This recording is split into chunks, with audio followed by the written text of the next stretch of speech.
What's up, everyone, and welcome to the Pilots Club, a podcast all about the first episodes of television shows and the many reasons why they may or may not be worth a watch. Every month, we pick a different pilot episode to watch and then discuss it here on our show. We release these episodes first and foremost to our Patreon supporters at patreon.com/the Whatnauts on our $3 tier and above. And then 2 years later, we release these episodes to a wider audience on a public feed. So if you want to catch up on 2 years worth of episodes, patreon.com/the Whatnauts is the place to do that. When we first made the Pilots Club, it was a little rough around the edges, so we wanted to polish it up a bit and repackage it, so to speak, with this new intro. And eventually you will stop hearing me doing this pre-recorded intro, and I will just start saying it as we record each episode. But until then and beyond, please enjoy the show and what it grows into. Welcome back to the Pilots Club, our Patreon exclusive podcast. So if you are listening to this, thank you. We appreciate it. Thank you. Thank you for supporting us. Yeah, we have a blast making this show. We have an exciting time making all of our content, but we do this as a thank you. So we appreciate it. Today on the Pilots Club, first of all, hi, I'm Kyle. That's Melissa. You know us. But today on the Pilots Club, we are talking about Veronica Mars. Melissa, talk to me a little bit about Veronica Mars here. Our last ongoing monthly series over on the review show was The Good Place. We just wrapped that up a couple days ago. And during the 4 months we spent with The Good Place, I thought I would take advantage of that show having two TV veterans as its leads. Yeah. So 2 months ago, I made us watch Ted Danson in Cheers. And this month, I made us watch Kristen Bell in Veronica Mars, which is a show that came out in 2004. Correct. Oh, this is the same premiere date as Lost. It and Lost are twins. Basically, yeah. Yeah. I was fascinated with TV at that time. I was reading the TV guide every week for Lost stuff. So Veronica Mars has always been in my head as a thing that I know people like and I should check out at some point. Mm-hmm. So this seemed like the time to do it. Yeah. I had always heard of this show. I'd never watched it. I think it really came onto my radar when they did that fourth season, that like reboot season in 2019. I guess not reboot, but like it was like that and Twin Peaks that got these like 20 years later seasons, right? And it came onto my radar then, but that was the thing that everyone kept talking about. This show is like, it was a really good show when it was on, and it sucks that it got canceled. I don't really remember what the reception was like at the time, if it just wasn't talked about. I mean, Lost was such a big hit that kind of took over my life. But yeah, I'm glad that we got a chance to check this out, and now we get to talk about the pilot episode of Veronica Mars. So here we are. I have to say I enjoyed this a lot. This is kind of right up my alley. It's crime noir detective stuff, right? It's the stuff that I like. So yeah, it fit in with my palette. I liked it a lot. I thought it did a good job. It felt equal parts high school and like actual crime noir detective. Like we're having a serious case here. I like that. I feel like that's an interesting balance to strike, right? Where you have to have the like cheesy high school I'm not sure what did you say this aired on? I was about to say CW, because that's kind of what it feels like. It almost feels like a CW show, but like an older one. It says it was on UPN for seasons 1 and 2, and then it was on the CW for season 3, and then season 4 was on Hulu. Nailed it, because UPN, I think, was one of the networks that turned into CW, I think. But yeah, that's kind of what it felt like, is it felt like, oh, this is like a really early Riverdale or another show that I really enjoy, written by the same guy, Rob Thomas, iZombie. This felt like a predecessor to that. So yeah, I loved this a lot. What did you think? It feels very competent. Like, if you want a teen neo-noir, this is exactly it. It's this in the movie Brick. Right. There were many times watching this pilot that I thought, why don't I just watch Brick? I'd love to watch Brick again. Good movie. I was surprised at how dark it was. I knew that the primary mystery Veronica Mars was trying to solve was her best friend's murder.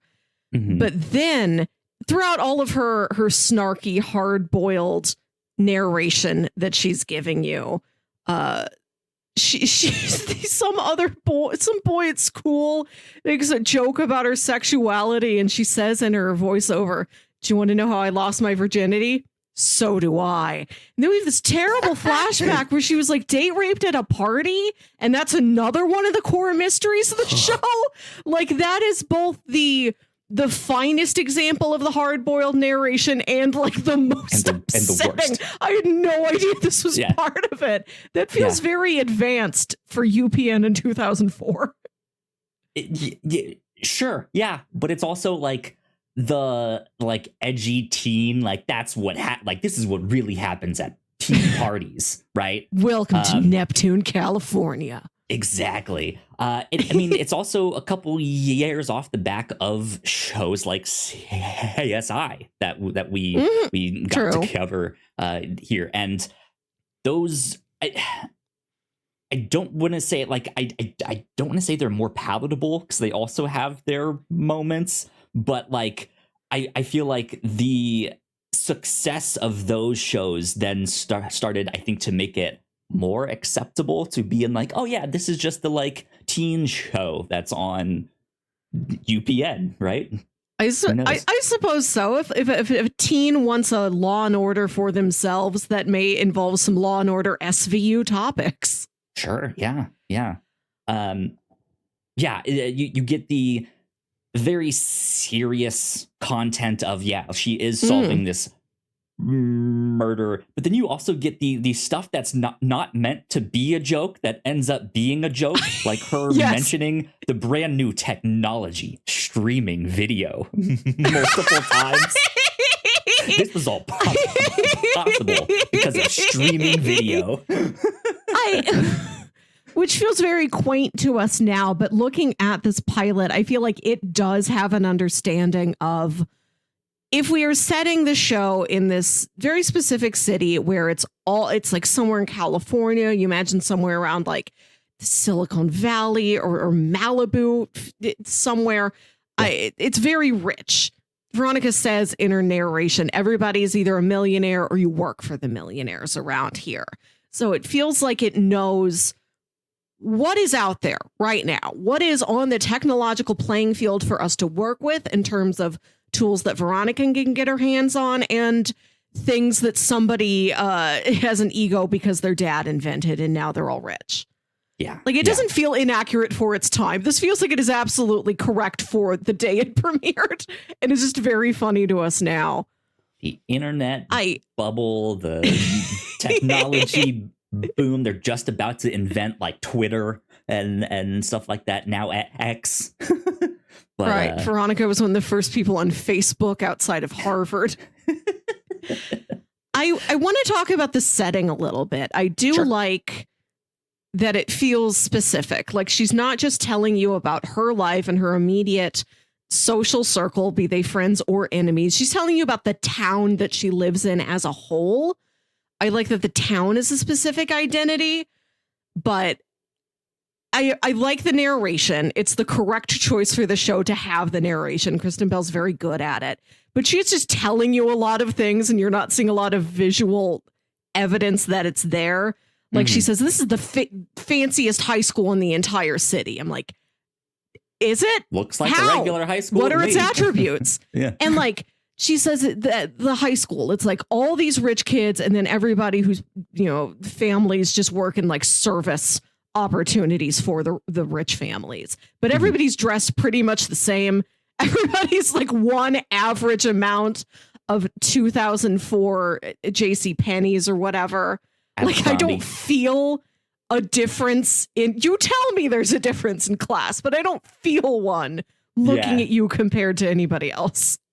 Yeah. I mean, she does seem, well, like, yeah, you're right. Cause like she is definitely an outsider, but also she looks very early 2000s. Her like, but everybody does. Like, yeah, exactly. Like that's the thing is like, she's meant to be this like, but I'm the one who's not rich. I'm the outsider here. I don't fit in. Right.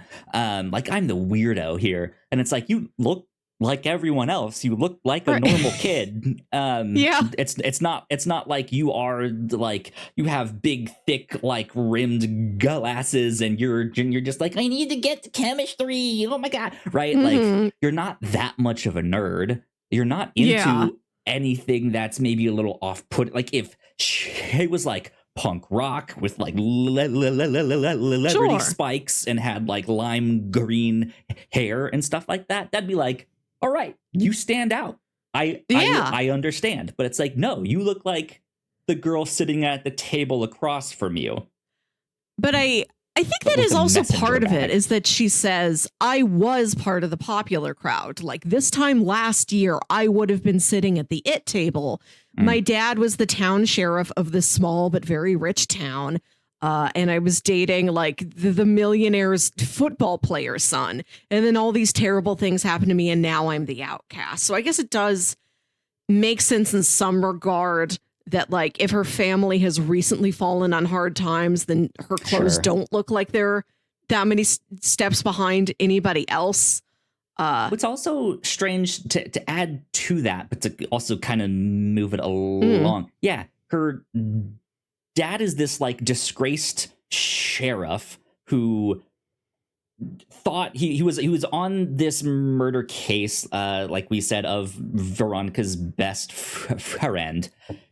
He thinks Amanda it's Seyfried. Someone, right? Yeah, such a huge actor to play dead body in this episode. But he's genuinely on the case. Thinks it's one person, but can't convict, and eventually some other like person comes in and was like, "It was me." They send him to jail, and that's the thing that disgraces him as the sheriff. Like couldn't get the conviction, all that stuff, and so you would think he'd be down on his luck, but he's a PI, and they seem to be very successful as a PI. Like that is when the one dude comes in and ends up talking to Veronica because the father's with a client. Like the way he's talking with her is like, but everyone brings you cases. Here's yet another one. I know even you're competent. I mean, that might be the thing, right? Where she's the one actually solving all the she's the penny to her dad's Inspector Gadget. Right, yeah, or the Detective Conan to whatever his name is. Thanks for translating that into anime for us. Right, yeah. I got the impression that they are well respected at what they do, but what they do is just so small time. Like maybe they have plenty of cases, but just everyone only pays like a couple $100 each.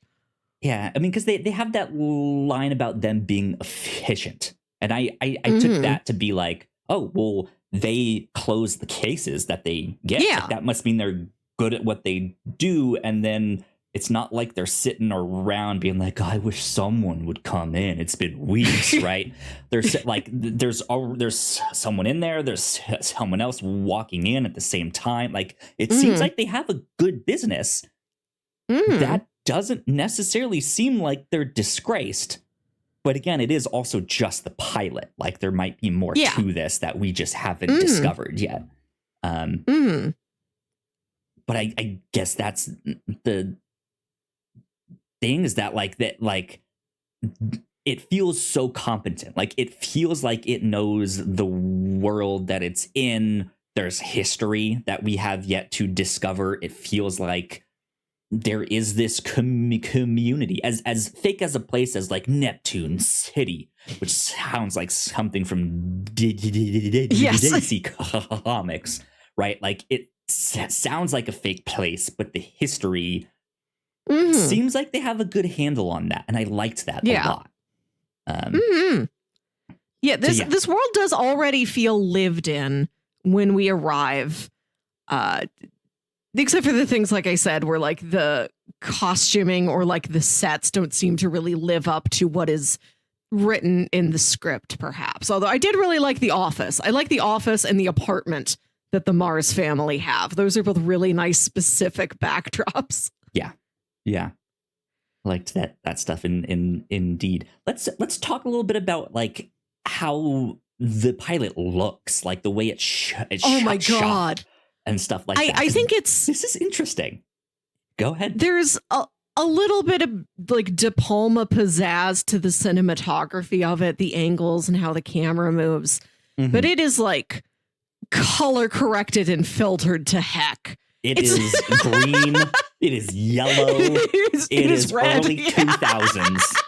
Right. It's very grainy. I think we talked about this when we watched the pilot of The Shield.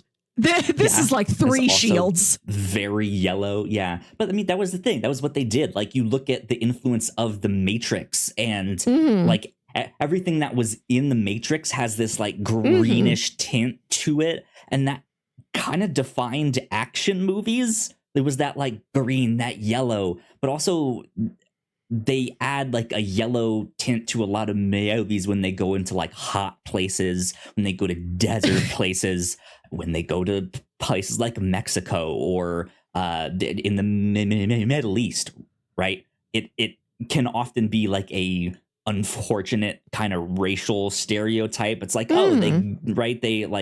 they go to the desert and it's tinted yellow. Everything is and it's just always that. And it's like, why can't you guys just film it normally or like add red? That might be neat, right? Or blue. If you guys thought of blue, right? Every nightclub is blue. Colors. Every warehouse is blue.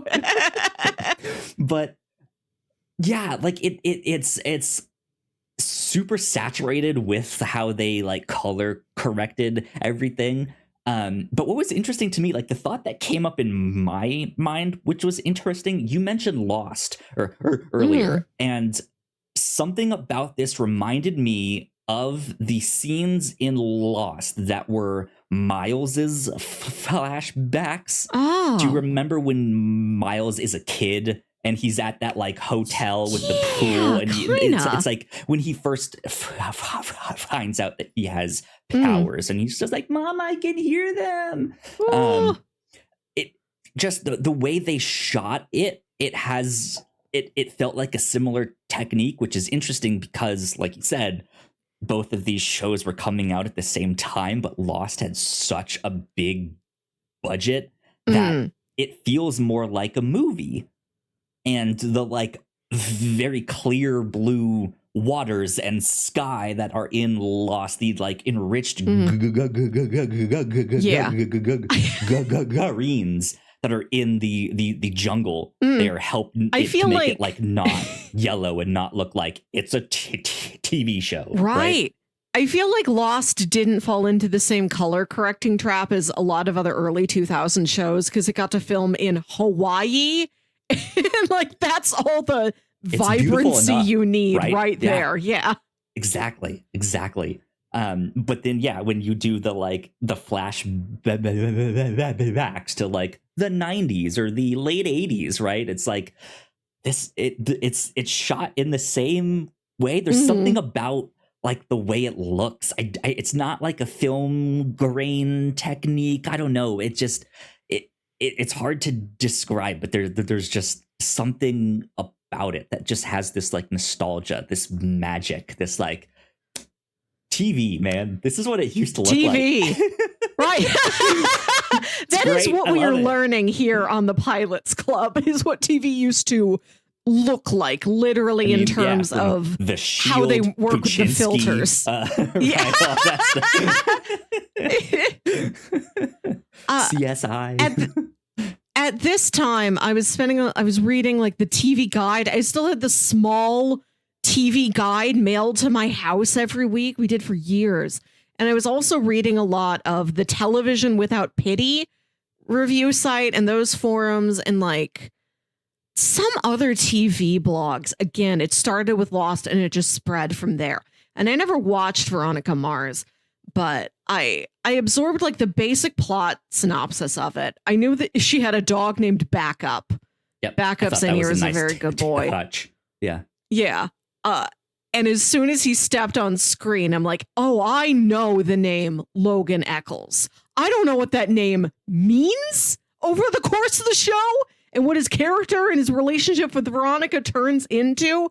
But like pinned in the back of my head, just from reading it secondhand so many times, is the name Logan Eccles. Apparently he's also in iZombie. I don't know who he is in the actor or Logan Eccles, the character. The actor. I'd love if these were the same universe. Right. Yeah. Yeah, he had an interesting scene. There was like if I had to nitpick anything about the pilot, there was one scene he did that I just didn't believe. I don't know if it was the line read of the situation, but it's right after, I think they're in the like school library or something, and they find out that the video had been leaked. And they're like, and that's all thanks to streaming video, right? And I think Logan was the boyfriend of the girl that got murdered, right? Is that right? I think so. And now he's friends with the girl's brother, and the girl's brother was Veronica Mars' ex-boyfriend. I think that's how it went. They're all in the same friend group, yeah. But like he has this line read where he's supposed to be like disgusted or put off that they are watching this video. And he like something about the scene like made me pay attention in a way that was not like I don't want to say it took me out of the scene, but it didn't seem to fit with the rest, if that makes sense. I guess that's just my own interpretation of that. But he seemed very flat and unemotional in that scene. It's like, how could you? That was your best friend. Right. And like he's almost more straight faced than like upset, and like his forehead is not wrinkled or anything like that. Just being like, what are you guys doing? Stop that. Like, you knew her. How, like, that's disrespect. He just like, stop. That's disrespectful. Just like straight face. And I was like, huh, like, I don't know if that's because you're grieving in a weird way. I just like, it was hard for me to connect with that scene, but that was a small. This pilot leads me to believe that Logan Eccles he's too obvious to be the culprit of, I think, either of these major crimes, the murder or the date rape. But he definitely seems like he's the number one red herring that Veronica's like, I bet Logan did it. Yeah. On one or both accounts. That's what I can imagine is the course of the season, or how seasons. I don't know how long it takes for either mystery to get paid off. There's other mysteries going on too, like her. Sure. Yeah. After her mom, right? Like her dad was fired from the sheriff force, and now he's this private investigator. She wakes up one morning and there's just a note from her mom that just says, I have to get away. I'll come back for you. And she said that was like 8 months ago. And then they are hired to work a adultery case where it's, is it her ex-boyfriend's dad? I think it's his dad, where like he's been sneaking around and the mom is certain like he's having an affair. Yeah. Private investigator Mars, can you figure out who it's with? And they get a license, like Veronica's tailing him. She gets a license plate. She runs the license plate by like calling the police department, like faking the accent of like somebody she knows works there. Like, oh, yes, it's me, Inga. I'm calling from a different phone number. Please run the plate like normal. She finds out that it's her mom's car. Yeah. So then it's like, what? Was mom still in town? Did mom ever leave? What's mom doing? Yeah. That I think is a nice mystery. And the fact that the dad has been like still like on his own, like slowly but surely investigating this case. And he apparently had notes from like a month ago that of like, this is new info. Yeah. Yes. So I like that he like it seems like it is emotional to him, not just in the like, just the case that got away. Right. But is like, especially with the mom disappearing, it seems like maybe their family is somehow wrapped up in this more than Veronica knew. So interesting stuff. But yeah, I liked this a lot. This is probably a show that eventually I will get to down the road. I imagine so. Yeah, I can definitely see why it's compelling. There's a lot going on. There's different mystery hooks, both the more crime ones, and there's plenty going on with just like the social intrigue of the high school, and how those two fronts, right? Local biker gang who does become allies with Veronica and her new friend Wallace. I think we watch her make a friend over the course of the pilot. Happy to see she is a friend. There's a lot to get hooked into with this show. It just made me want to watch Brick, and I think once I do watch Brick, and then I'm not comparing it to that, I'm like, I gotta go back to Veronica Mars again. My mind also went straight to Netflix's Jessica Jones. Just like you can absolutely see the through line of like detective noir with a woman as the main detective, like this woman noir. Yeah, woman noir. Great. The Netflix category of woman noir. Dark, gritty, woman noir. What was we were making up other genres earlier on the captain's log like a month ago.